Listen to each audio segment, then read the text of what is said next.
Demokrat dukung Hovifah Emil maju Pilkada Jawa Timur. Duet Diko Ganinduto dan Raffi Ahmad di Pilkada Jawa Tengah. KPU sebut caleg terpilih harus mundur bila maju Pilkada. Polda Jawa Barat terbitkan 3 DPO tersangka kasus Vina.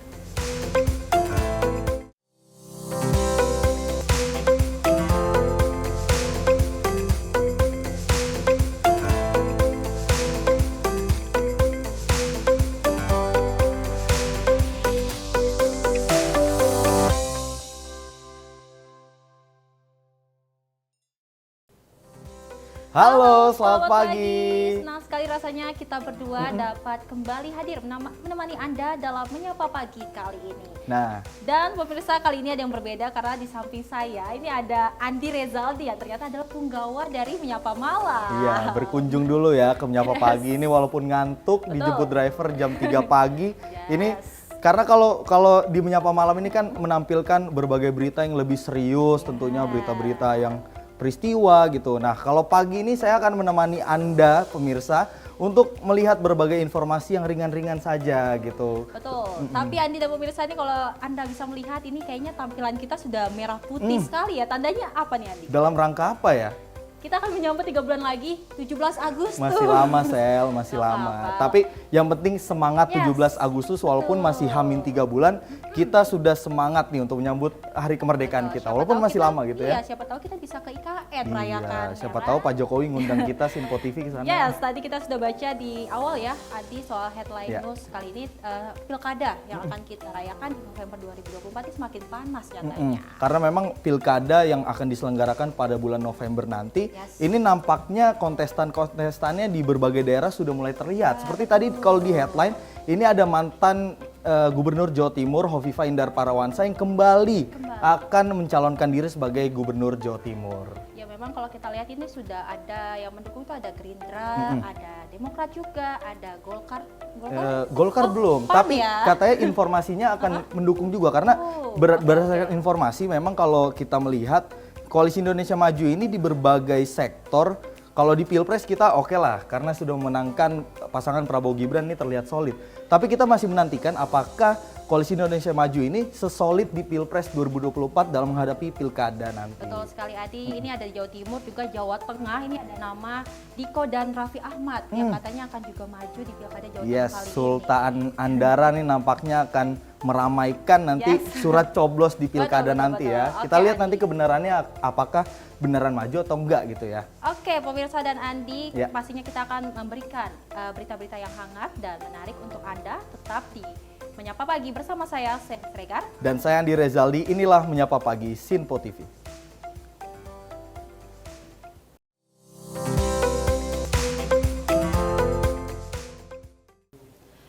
Ya baik, Andi dan pemirsa, kalau Ya. kita lihat nih pilkada Jawa Timur memang sudah menguat ya namanya di Hovifah dan Emil yang Iya. akan kembali tampil lagi di pilkada 2024. Nah, seperti berita satu ini kita awali usai menghadiri Rakornas Partai Amanat Nasional, mantan Gubernur Jawa Timur Hovifah Indar Parawansa menyatakan bakal melenggang kembali pada kontestasi politik di Jawa Timur. Dan dirinya menyebut akan kembali berduet dengan Emil Dardak dan meminta restu dari sejumlah partai politik yang tergabung dalam barisan Koalisi Indonesia Maju. Hal itu dikatakan oleh Hovifah usai menjadi salah satu narasumber yang hadir di kegiatan Rakornas Partai Amanat Nasional beberapa waktu lalu.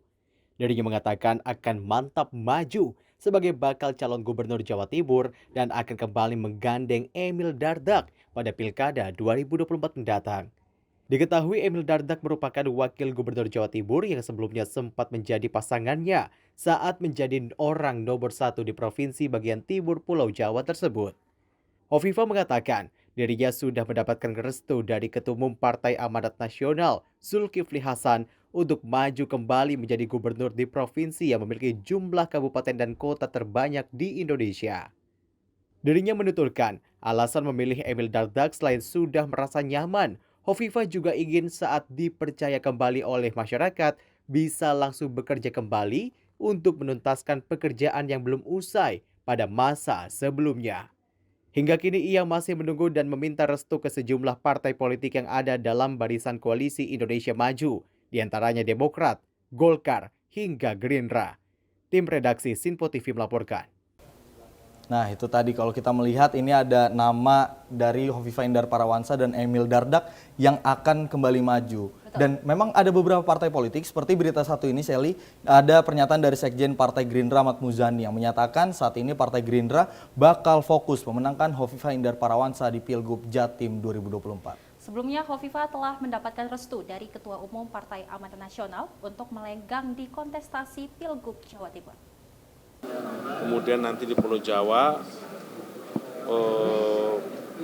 belum selesai tentang calon gubernur Jawa Timur sudah selesai. Kita akan fokus kepada pemenangan Ibu Hovifah, kemudian Jawa Tengah, Jawa Barat, termasuk DKI Jakarta. Nah, terkait dengan dukungan Hovifah dan Emil Dardak, ini ada Wakil Sekretaris Jenderal dari Partai Amanat Nasional Fikri Yasin yang membenarkan nama mantan Gubernur Jawa Timur Hovifah Indar Parawansa masuk dalam bursa pemilihan gubernur mendatang. Dan kesuksesan Hovifah dalam membangun Jawa Timur menjadi pertimbangan PAN untuk mengusung mantan Gubernur Jawa Timur itu untuk maju kembali. Nah, kembali sekarang misalnya soal Jawa Timur. Jawa Timur harus diakui memang wilayah Jawa ya, terutama Jawa Timur, Jawa Tengah, Jawa Barat, kemudian DKI itu kan memang hampir bisa dipastikan konsen pertempuran wilayah partai politik itu memang di situ tempatnya. Nah, iya memang Hovifah itu masuk dalam radar kita karena dia jujur harus dia cukup berhasil, artinya dia memimpin Jawa Timur cukup berhasil, kemudian dia cukup mengakar, kemudian dia juga tokoh nasional. Kemudian catatan negatifnya juga hampir bisa dipastikan. Resistensi di publik juga nggak ada. Maka dia masuk dalam prioritas kita. Gitu. Sejauh ini memang artinya kalau dikatakan kata pasti memang belum juga. Tetapi memang dia masuk radar prioritas utama kita untuk kita usung menjadi calon gubernur di Jawa Timur. Itu pertimbangan-pertimbangannya. Ya, Sally, kalau kita berbicara terkait dengan nama mantan Gubernur Jawa Timur Hovifah Indar Parawansa, ini menjadi kandidat yang disebut-sebut oleh banyak partai politik yang akan maju kembali dalam Pilgub Jawa Timur 2024. Dan memang menurut pengamat politik Ujang Komarudin mengatakan hingga kini belum ada nama yang kuat untuk menandingi elektabilitas dan kepopuleran dari Hovifah sendiri. Soal hadir nggak Hovifah di kontestasi Pilkada Jawa Timur, kalau saya sih melihatnya sangat hadir ya, dan akan hadir karena Hovifah itu incumbent, tentu ingin mencalonkan diri lagi dan dianggap kuat. Kenapa hari ini Hovifah dianggap kuat? Ya karena ya mendukung kubu 02 yang juga menang. Lalu saat ini sudah ada 4 partai kurang lebih ya sudah mendukung Hovifah sejak awal. Oleh karena itu ya kita lihat saja nanti lawan politiknya siapa. Apakah ada lawan tandingnya? Cak Imin katanya sedang menyiapkan figur tokoh yang lebih daripada Hovifah, tapi kan belum tahu. Yang jelas kalau kita bicara Hovifah ya hari ini sangat kuat dan cukup kuat dan punya potensi untuk bisa unggul atau menang lagi menjadi Gubernur Jawa Timur yang kedua kalinya. Tentu kita harus lihat siapa lawan politiknya, siapa rivalnya, apakah lebih kuat daripada Hovifah atau tidak. Tetapi saya melihatnya kans ya Hovifah akan hadir, akan ikut kontestasi, tentu dengan kelihatannya ya dengan kekuatan yang sudah powerful di Jawa Timur. Oleh karena itu ya sekarang kesulitannya adalah lawan-lawan politik untuk mempersiapkan diri untuk melawan Hovifah yang dianggap kuat itu. Jadi soal ada atau tidak Hovifah di kontestasi, kalau saya mengatakannya pasti ada dan akan ada, dan tadi akan berkontestasi di pilkada nanti. Seorang incumbent tentu maju lagi dan kelihatannya juga tidak akan menjadi menteri. Jadi menjadi gubernur adalah menjadi pilihan ya utama dari Bu Hovifah karena termasuk incumbent. Ya, kita berlanjut. Ini kalau kita melihat munculnya nama Hovifah Indar Parawansa dalam bursa pencalonan Gubernur Jawa Timur, ini membuat sejumlah partai politik mulai melirik. Gitu ya. Baik, Anita Poprisa, memang selain PAN dan Gerindra, ini sejumlah partai diisukan akan turut mengusung Hovifah di Pilgub Jawa Timur. Di antaranya ada Golkar, Demokrat, PDI Perjuangan, PKS, dan Nasdem. Pilkada Jawa Timur 2024 ini sangat menarik karena Khofifah sebagai gubernur dan Pak Emil Dardak sebagai wakil gubernur kemungkinan besar akan bersatu kembali. PDI Perjuangan, lalu kemudian PKS dan Nasdem sudah mengirimkan sinyal akan bergabung. Lalu partai mana saja yang kemungkinan akan bergabung? Partai Demokrat, tentu Pak Emil dari Demokrat bisa jadi. Dan kemungkinan besar dia akan bergabung. Gerindra punya kedekatan. Khofifah pernah membantu kemarin pemenangan capres dari Pak Prabowo. Nah, berikutnya adalah PKB dan kemudian P3. Mereka sudah mencoba untuk membangun koalisi atau penjajakan. Namun mereka juga memikirkan kans untuk Khofifah. Mendukung Khofifah karena mereka sama-sama dari latar NU dan Khofifah adalah dari NU. Hanya ada 3 partai besar yang sangat kuat di Jawa Timur, yaitu PKB 27 kursi, PDI Perjuangan 21 kursi, Gerindra 21 kursi. Namun yang kuat dalam segi elektabilitas adalah calon dari PDI Perjuangan, yaitu Pak Ahmad Fauzi maupun Ibu Tri Risma.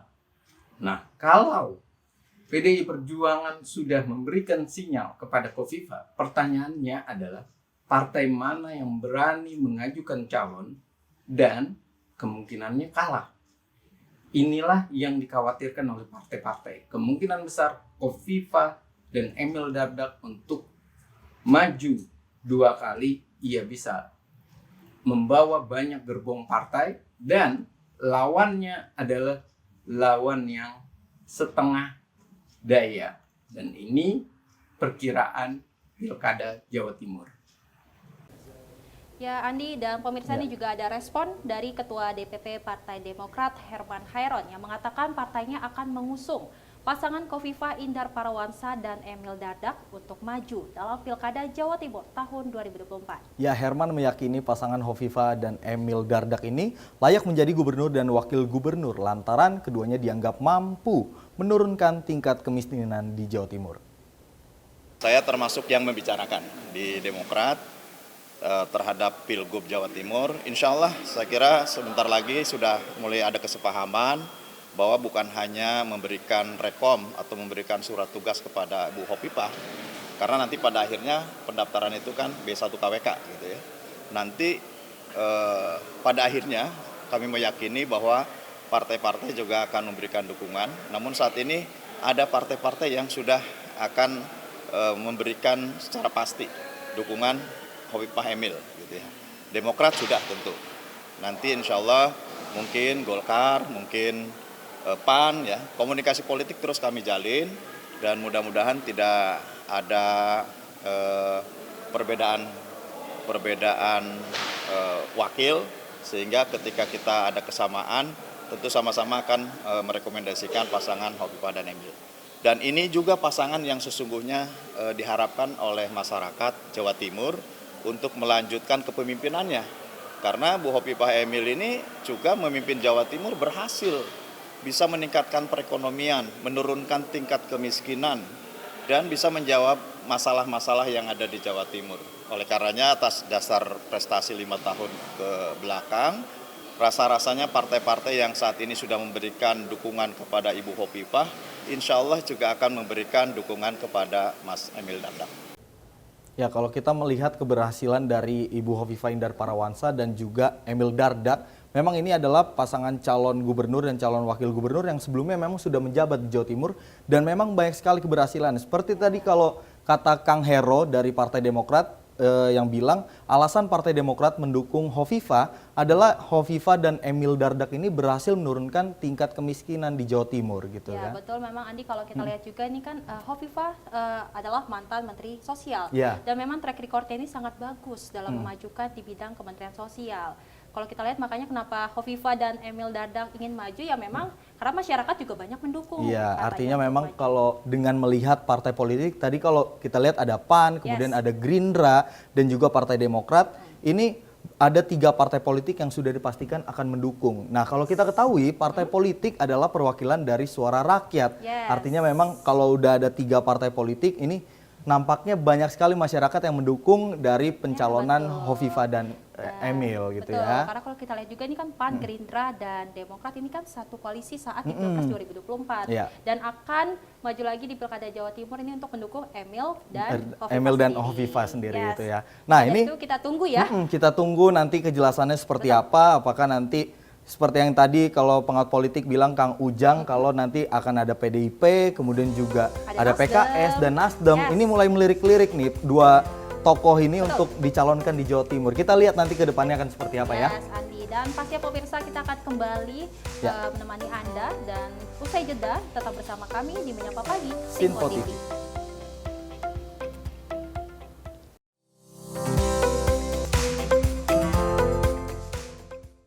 Makin mudah baca berita di aplikasi Sinpo ID. Pilih rubrik berita yang kamu suka seperti berita hukum, politik, peristiwa, budaya, olahraga, gaya hidup, dan berita dari kancah dunia.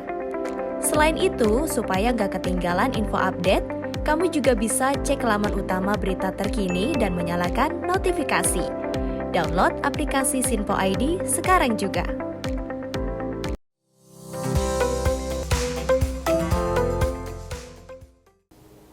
Ya, terima kasih pemirsa, Anda masih di Menyapa Pagi. Bagi pemirsa sekalian yang baru bergabung di Menyapa Pagi kali ini, sambil menikmati bubur Anda, kemudian juga sambil menikmati, siapa tahu ada yang berangkat bekerja, berhenti dulu di warteg, sambil nonton kita akan menyajikan berbagai informasi. Betul gitu ya, sekali. Celia.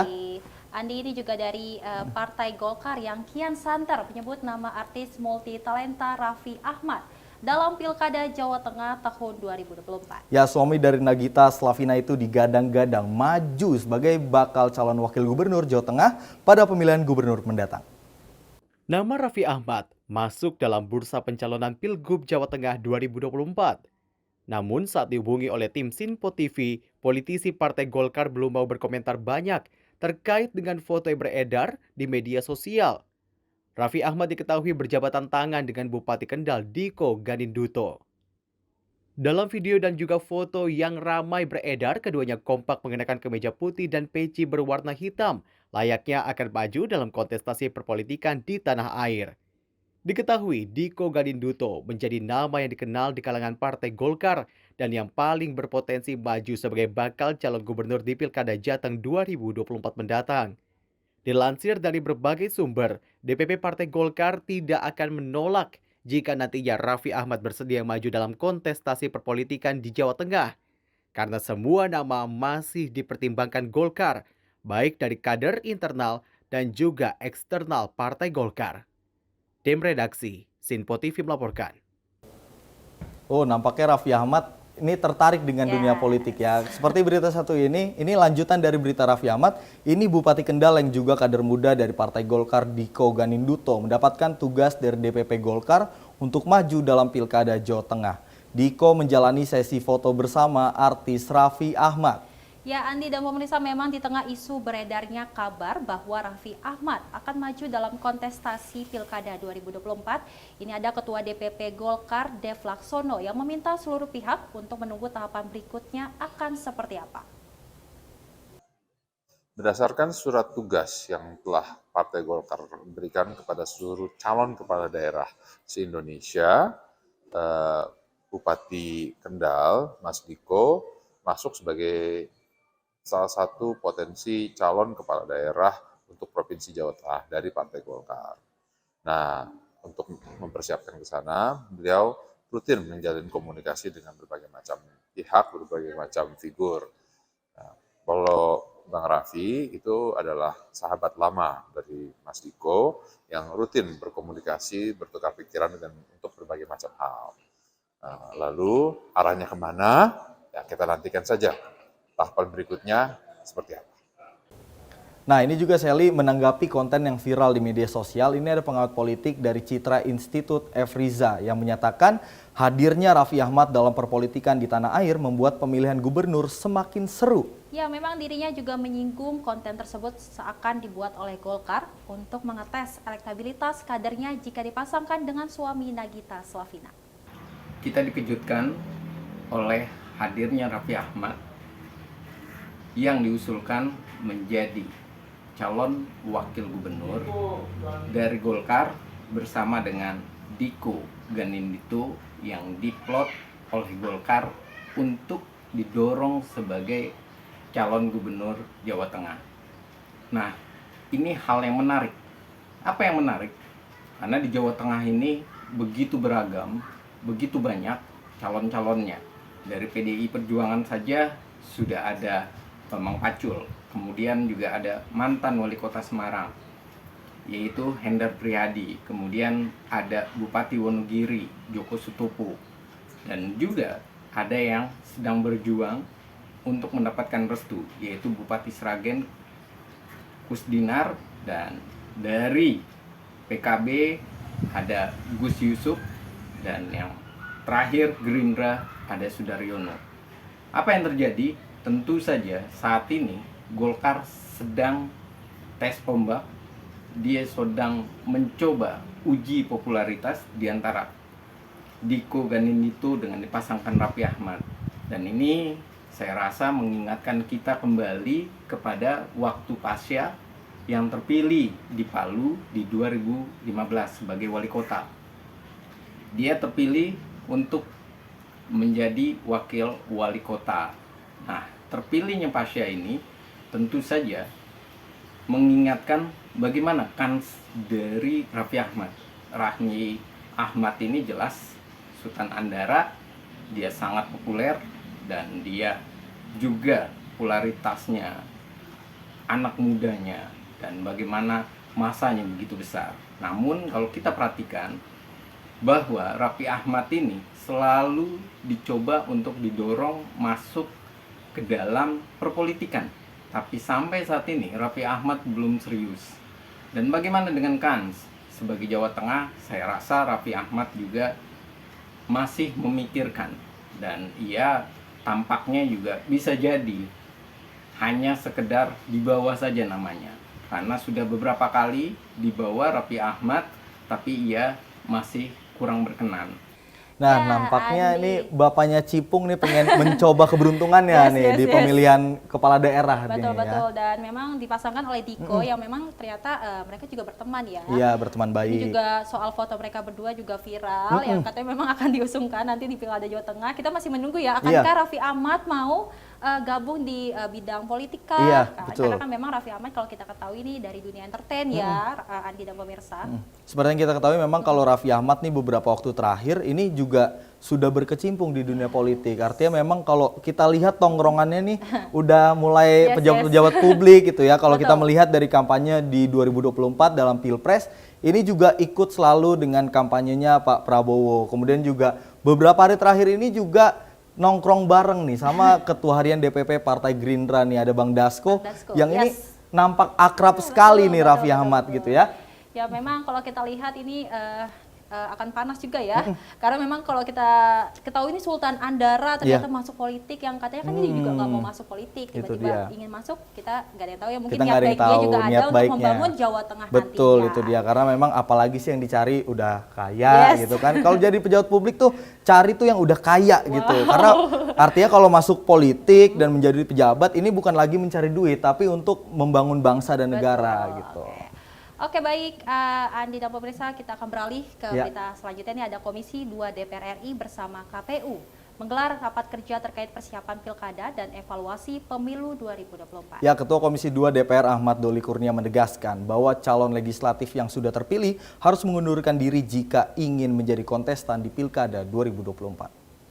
Menjelang Pilkada mendatang, Komisi 2 DPR RI bersama KPU RI menggelar rapat kerja terkait persiapan Pilkada dan evaluasi pemilu 2024 di Kompleks Parlemen Senayan, Jakarta pada Rabu 15 Mei 2024. Ketua Komisi 2 DPR RI Ahmad Doli Kurnia mengatakan calon anggota legislatif terpilih harus mengundurkan diri jika ingin menjadi kontestan di Pilkada mendatang. Doli menyebut hal ini sudah tertuang sebagaimana dalam Peraturan KPU Nomor 2 Tahun 2024 tentang tahapan pemilihan gubernur, bupati, dan wali kota. Perumusan terkait PKPU tentang Pilkada antara Komisi 2 DPR RI bersama penyelenggara pemilu dan stakeholder terkait dinilai perlu dilakukan. Soal pengunduran diri calon anggota DPR, Kabupaten, Provinsi, DPR, DPD RI terpilih ya.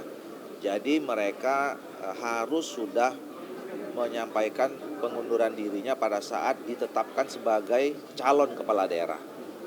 Ya, supaya tidak lagi ada polemik, jadi harus sudah menyampaikan pengunduran diri sebagai calon anggota DPR RI pada saat ditetapkannya sebagai bakal calon atau calon kepala daerah itu tanggal 22 September.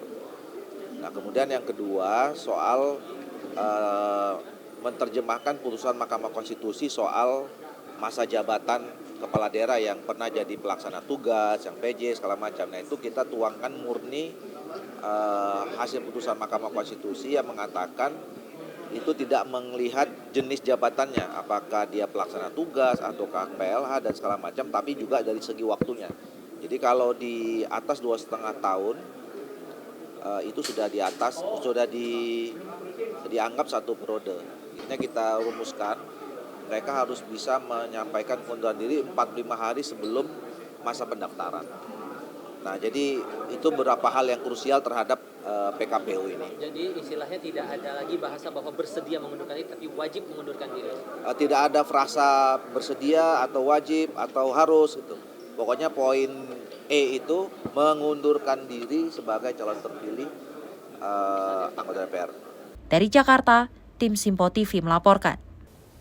Ya, masih terkait dengan KPU dan Pilkada tentunya ini ada pernyataan dari Ketua KPU Hasyim Asyari yang mengatakan bahwa calon legislatif terpilih di pemilu 2024 harus mengundurkan diri apabila mencalonkan diri di dalam Pilkada serentak 2024. Hal ini disampaikan langsung oleh Hasyim dalam rapat kerja bersama Komisi 2 DPR RI di Kompleks Parlemen Senayan, Jakarta.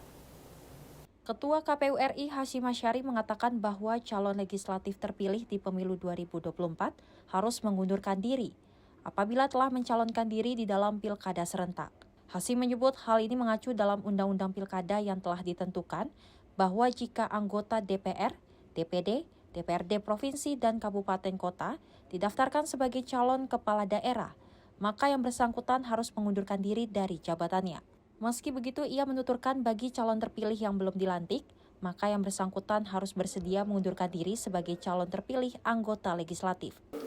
Teman-teman sekalian, pada hari ini, hari Rabu, tanggal 15 Mei 2024, Komisi 2 DPR RI menggelar rapat kerja dengar pendapat dengan KPU, membahas 2 draft peraturan KPU, yaitu yang pertama pemutakhiran data pemilih dan penyusunan daftar pemilih, kemudian yang kedua adalah pencalonan kepala daerah.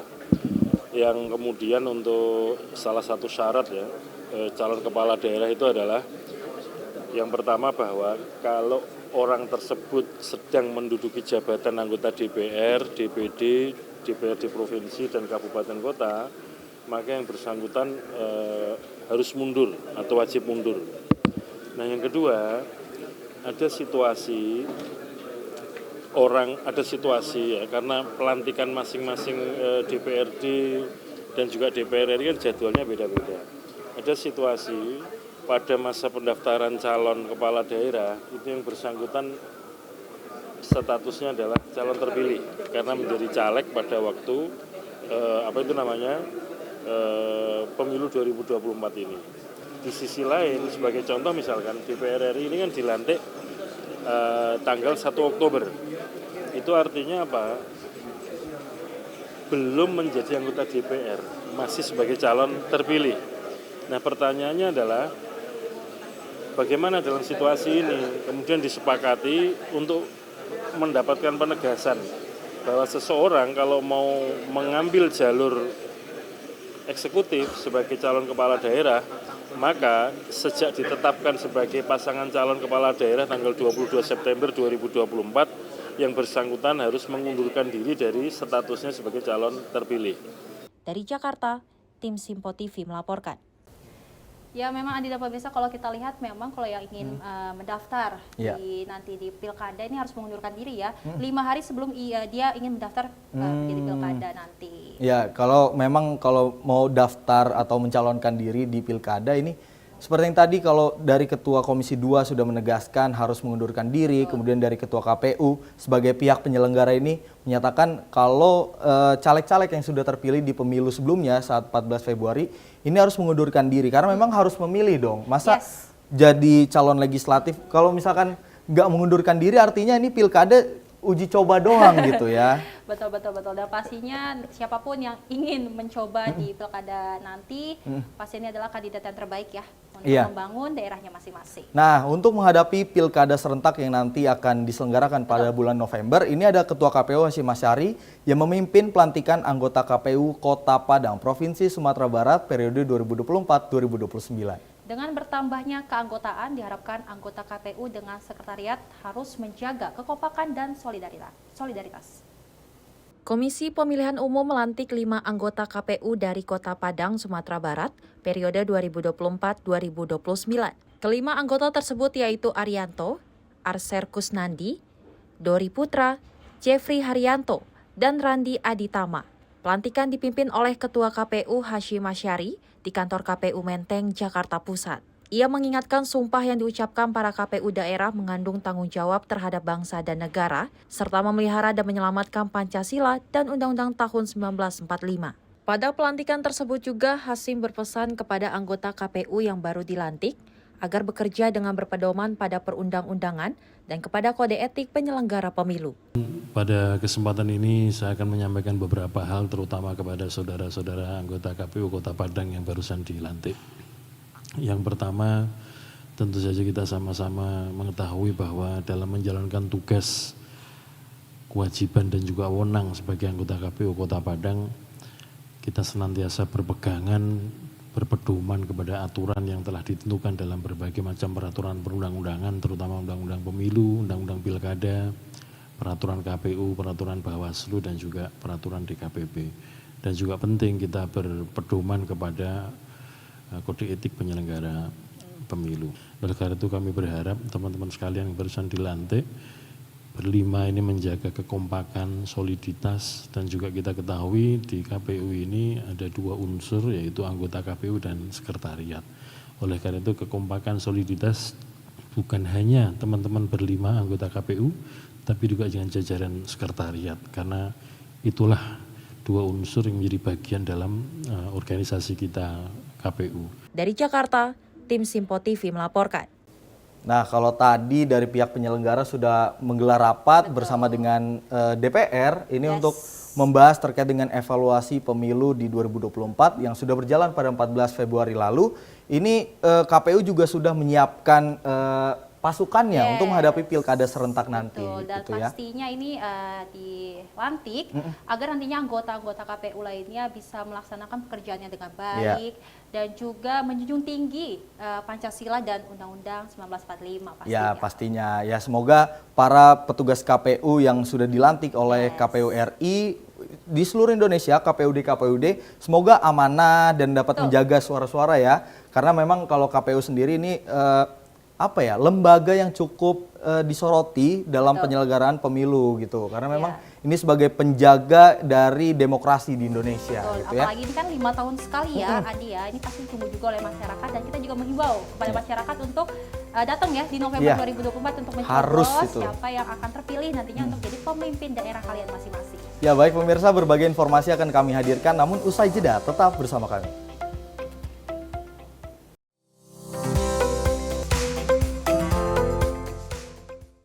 Makin mudah baca berita di aplikasi Sinpo ID.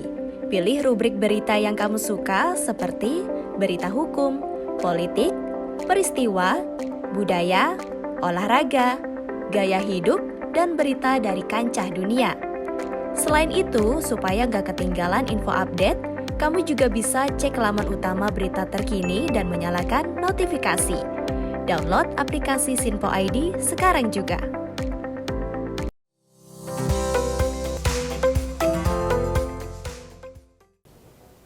Ya, selamat datang pemirsa bagi Anda yang baru menyaksikan kami di Menyapa Pagi. Ini kami punya berbagai informasi. Ini kita lanjutkan saja informasi, ada anggota DPR Gus Pardi Gaus yang mengajukan permintaan kepada pemerintah pusat untuk mengklasifikasikan banjir bandang di Sumatera Barat sebagai bencana nasional.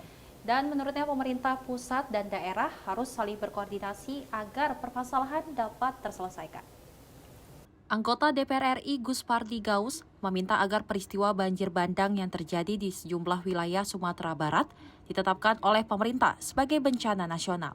Menurutnya bencana itu merupakan peristiwa yang memprihatinkan karena selain timbulnya puluhan korban, sejumlah akses antar kota dan kabupaten di wilayah Padang dan sekitarnya tertutup. Lebih lanjut, ia berharap pemerintah turun tangan guna mengatasi permasalahan yang sangat vital bagi kehidupan masyarakat di wilayah terdampak banjir bandang tersebut.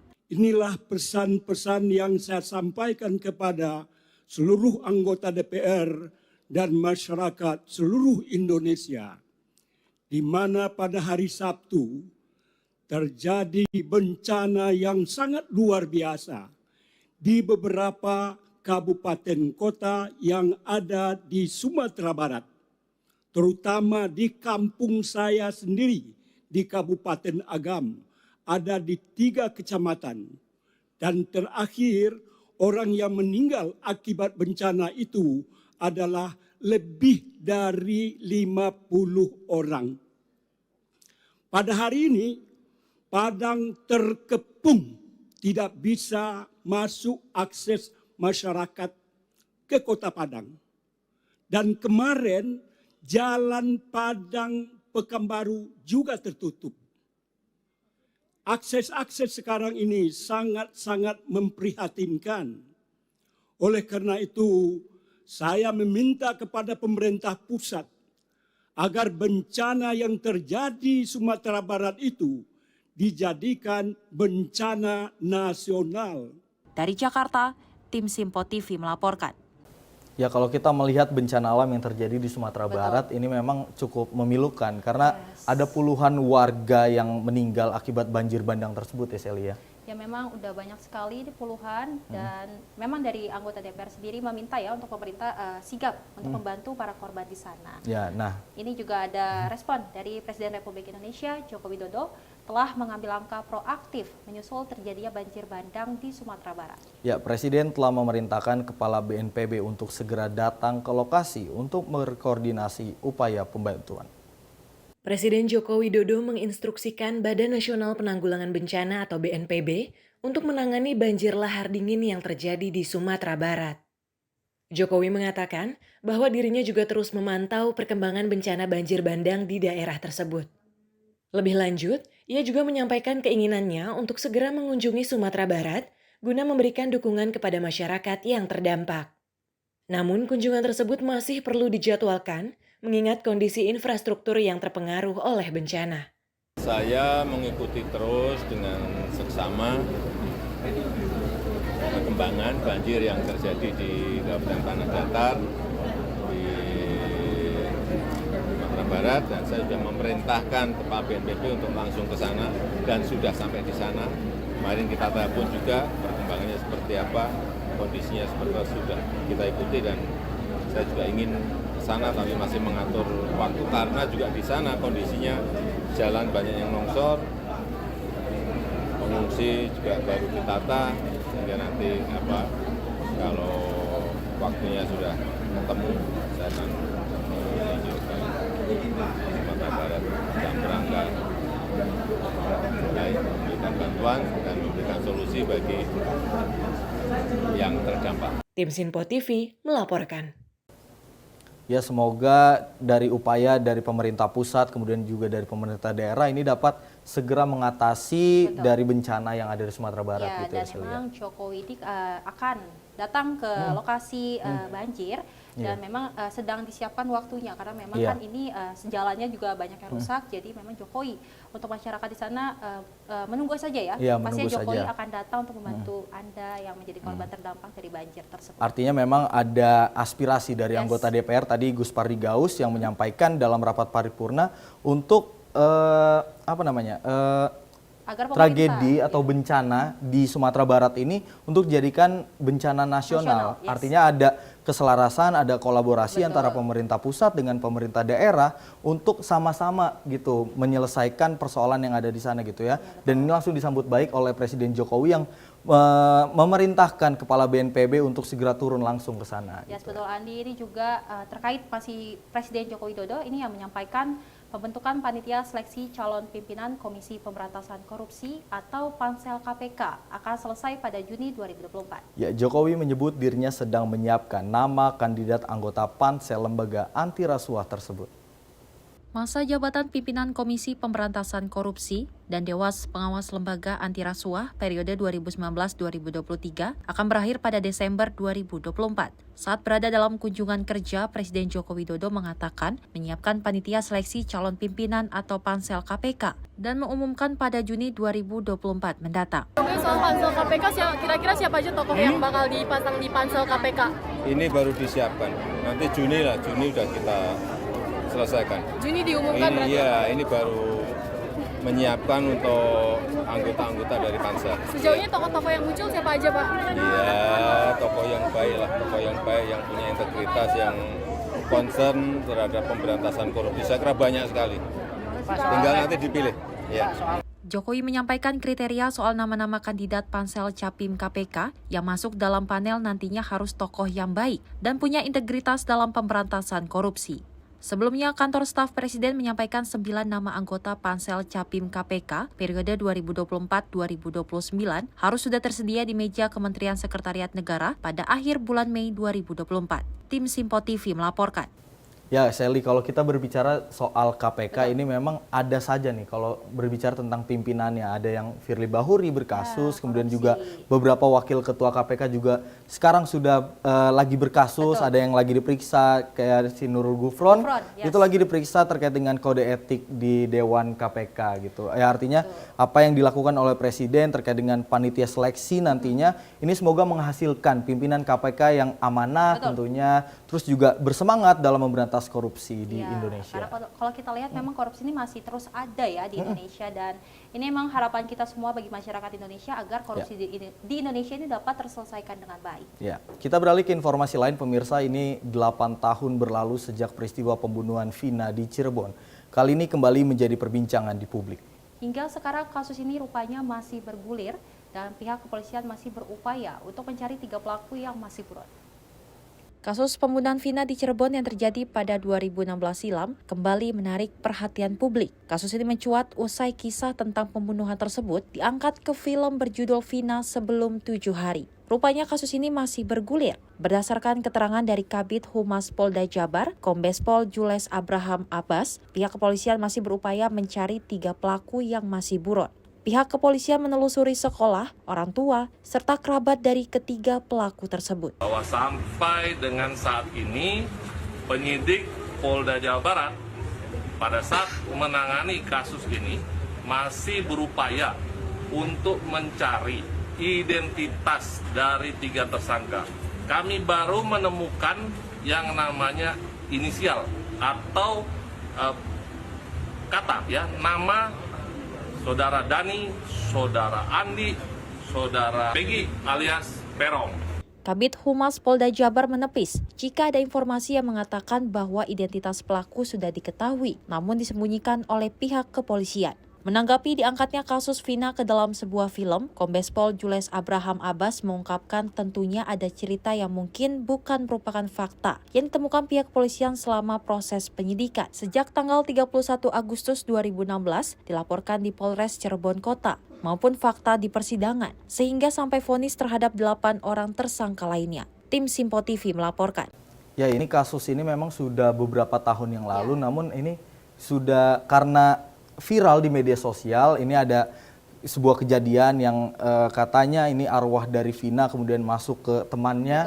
Ini divideokan lalu seolah-olah yang kemasukan ini menceritakan gitu kronologi dari kejadian kematian si Vina ini ya. Gitu. Betul, Adi. Seperti ini juga ada Polda Jawa Barat yang merilis 3 pelaku pembunuhan dan pemerkosaan kasus Vina yang terjadi di Cirebon pada tahun 2016 silam. Ya, melalui akun Instagram resmi @humaspolda Jawa Barat, polisi membagikan ciri-ciri dari ketiga pelaku yang masih buron. Kasus pembunuhan Vina dan kekasihnya Eki yang terjadi di Cirebon pada 2016 silam kembali viral. Hal ini berkaitan dengan penayangan film berjudul Vina Sebelum 7 Hari di bioskop sejak 8 Mei 2024. 8 tahun sudah berlalu, dari 11 pelaku masih terdapat 3 pelaku yang belum berhasil ditangkap. Melalui akun Instagram resmi @humaspolda Jabar, Polda Jawa Barat merilis 3 pelaku pembunuhan dan pemerkosaan kasus Vina yang kini telah masuk daftar pencarian orang alias buron. Dalam postingannya, polisi membagikan ciri-ciri ketiga pelaku yaitu Peggy alias Perong berusia 30 tahun, Andi berusia 31 tahun, dan Dani 28 tahun. Informasi lainnya yang dibagikan dalam postingan tersebut ialah jenis kelamin, kewarganegaraan, tempat tinggal terakhir, serta ciri-ciri khusus. Kabid Humas Polda Jabar Kombes Pol Jules Abraham Abbas mengungkapkan pihaknya kesulitan menangkap 3 buron lantaran terkendala identitas asli. Keterangan terkait dengan status ataupun keberadaan dari 3 orang DPO tersebut. Baik kami menelusuri sekolah, orang tua, kerabat dari ketiga DPO tersebut. Bahwa sampai dengan saat ini penyidik Polda Jawa Barat pada saat menangani kasus ini masih berupaya untuk mencari identitas dari 3 tersangka. Hingga kini pihak kepolisian masih berupaya melakukan pengejaran terhadap 3 pelaku yang masih buron. Tim Simpo TV melaporkan. Ya sedih sekali ya Adi kalau kita lihat ini kan kasus Vina udah 7 tahun yang lalu dan ternyata 3 pelaku masih jadi buron ya. 3 pelaku masih jadi buron, artinya dari 11 pelaku ini 3 pelaku masih buron dan 8 ini sudah ditahan menurut informasi gitu. 8 tersangka ini tetapkan jadi tersangka dan hukumannya itu seumur hidup dan satu lagi itu di penjara selama 8 tahun. Artinya memang dari pihak polisi juga sebelumnya sudah melakukan itikat baik, kemudian juga sudah melakukan langkah-langkah dari investigasi terhadap kasus ini. Namun karena beritanya viral, ini artinya ada tindak untuk lebih melanjuti lagi untuk mencari 3 DPO ini. Karena kalau kita dengar ceritanya dari pihak keluarga yang ada di beberapa podcast di media sosial ini sangat keji sekali. Artinya sudah dipukul di bagian kepalanya, kemudian juga dilakukan tindak asusila. Ini sangat menyedihkan sekali dan tidak manusiawi. Betul sekali Andi. Ini juga ada kasus pembunuhan yang menimpa Vina dan kekasihnya Eki pada 2016 silam kembali viral setelah penayangan film Vina sebelum 7 hari. Sempat mereda, kasus pembunuhan Vina kembali menjadi perbincangan publik setelah penayangan film tersebut di bioskop sejak 8 Mei lalu. 8 tahun berlalu, kasus pembunuhan Vina di Cirebon kembali menjadi perbincangan hangat publik. Kasus ini kembali viral setelah penayangan film Vina sebelum 7 hari di bioskop. Setelah 8 tahun berlalu, saat ini masih ada 3 pelaku yang masih buron. Film horor sekaligus drama yang merupakan besutan sutradara ternama Anggi Umbara tengah diputar di berbagai bioskop sejak 8 Mei 2024. Film yang tersaji dengan durasi sekitar 1 jam 40 menit ini diangkat dari kisah nyata kehidupan Vina dan kekasihnya yang menjadi korban pembunuhan anggota geng motor pada 2016 silam. Meskipun ada perbedaan dalam jalan ceritanya, karakter-karakter dalam film ini diklaim sesuai dengan kejadian sebenarnya. Pada awalnya, kasus Vina dinilai sebagai kecelakaan tunggal. Namun dalam perjalanannya, setelah serangkaian penyelidikan yang dilakukan oleh pihak kepolisian, kasus ini ditetapkan menjadi kasus pembunuhan. Vina dan kekasihnya meninggal oleh geng motor yang berjumlah 11 orang. Bahkan pelaku juga memperkosa Vina sebelum akhirnya dibunuh. 8 pelaku sudah berhasil ditangkap oleh pihak kepolisian, namun menyisakan 3 orang pelaku yang masuk dalam daftar pencarian orang. Hingga saat ini, penyidik Polda Jawa Barat masih terus berupaya untuk mencari 3 pelaku yang masih buron. Tim Simpo TV melaporkan. Ya. Saking viralnya kasus dari Vina ini sampai dibuatkan film gitu ya. Memang film Vina ini sudah ramai ya ditonton oleh masyarakat Indonesia. Sebenarnya jujur juga Andi dan pemirsa, saya sebagai perempuan pun juga rasanya tidak kuat untuk menonton film Vina karena memang sangat keji sekali perlakuan para pelaku kepada korban Vina. Iya, artinya memang ini harus ada tindak tegas dari aparat penegak hukum. Kemudian juga ini harus menjadi contoh bagi masyarakat, bagi penegak hukum dan stakeholder terkait maupun itu lembaga-lembaga perlindungan perempuan. Ini mungkin harus lebih aware lagi terhadap kesejahteraan wanita, keamanan wanita gitu di jalan. Karena memang kalau kita lihat dari keluarga Vina sendiri ini sudah menunggu juga ya. Karena memang 3 pelaku ini masih buron. Karena 7 tahun lalu loh kejadiannya. Dan ternyata di tahun ini masih belum tertangkap. Dan dari 3 pelaku itu, ini salah satunya adalah pelaku utama gitu. Otak dari kasus ini gitu ya. Maka dari itu kita mengharapkan ya pada polisi untuk segera menuntaskan permasalahan agar keluarga juga dapat tenang dan Vina di sisi Tuhan juga dapat tenang ya. Ya, baik pemirsa, itu tadi beberapa informasi yang sudah kami hadirkan. Namun kami masih punya berbagai informasi. Namun usai jeda tetaplah bersama kami.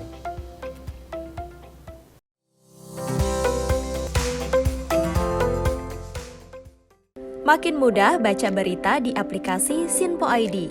Pilih rubrik berita yang kamu suka seperti berita hukum, politik, peristiwa, budaya, olahraga, gaya hidup, dan berita dari kancah dunia. Selain itu, supaya gak ketinggalan info update, kamu juga bisa cek laman utama berita terkini dan menyalakan notifikasi. Download aplikasi Sinpo ID sekarang juga.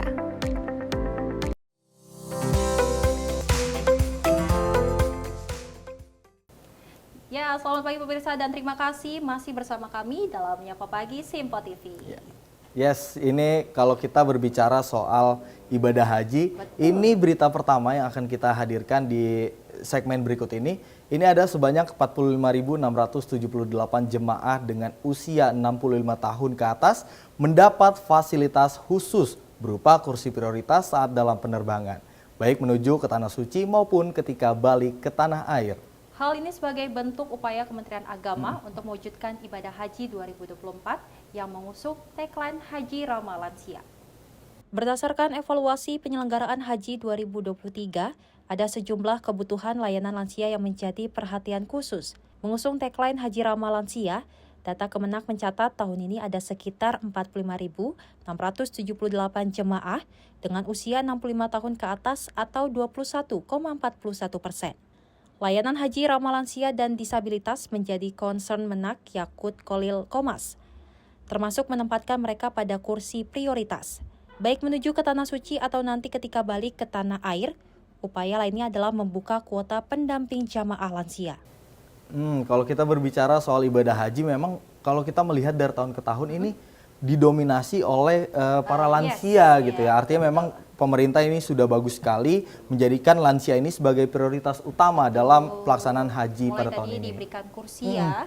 Memang kan lansia ini juga kan mungkin kesehatannya juga ada yang kurang, tapi ingin beribadah dan pastinya dari pemerintah ini juga menyiapkan membantu berbagai persiapan, membantu mengoptimalkan dari supaya para lansia ini ketika menjalankan ibadah hajinya dalam kondisi yang prima, kemudian juga semoga hajinya pada mabrur ya. Betul sekali Adi. Ini juga ada memasuki hari keempat operasional haji, jemaah secara bertahap diberangkatkan ke Madinah. Jemaah haji yang sudah tiba melalui Bandara Amir Muhammad bin Abdul Aziz di Madinah berjumlah 19.354 orang yang terbagi dalam 49 kelompok terbang.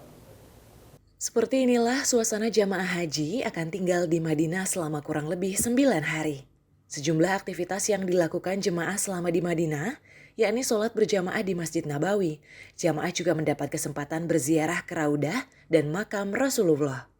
Jamaah haji tidak perlu khawatir untuk masuk ke Raudah, sebab hal itu akan difasilitasi oleh petugas dengan menerbitkan surat tasreh masuk Raudah.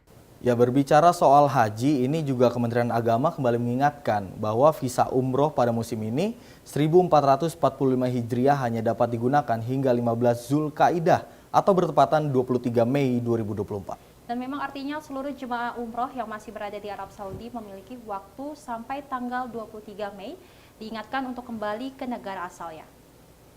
Kementerian Agama memberikan keterangan pers mengingatkan kembali untuk jamaah haji bahwa visa umroh musim ini hanya dapat digunakan hingga 15 Zulkaidah atau bertepatan 23 Mei 2024. Dalam keterangan pers di Asrama Haji Pondok Gede Jakarta, Kementerian Agama mengingatkan bahwa pihak Arab Saudi telah mengeluarkan kebijakan visa umroh hanya berlaku 3 bulan sejak tanggal penerbitan.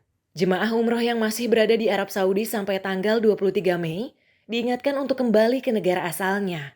Visa haji yang dapat digunakan untuk melaksanakan ibadah haji, hal ini sesuai Undang-Undang Nomor 8 Tahun 2019 tentang penyelenggaraan ibadah haji dan umroh.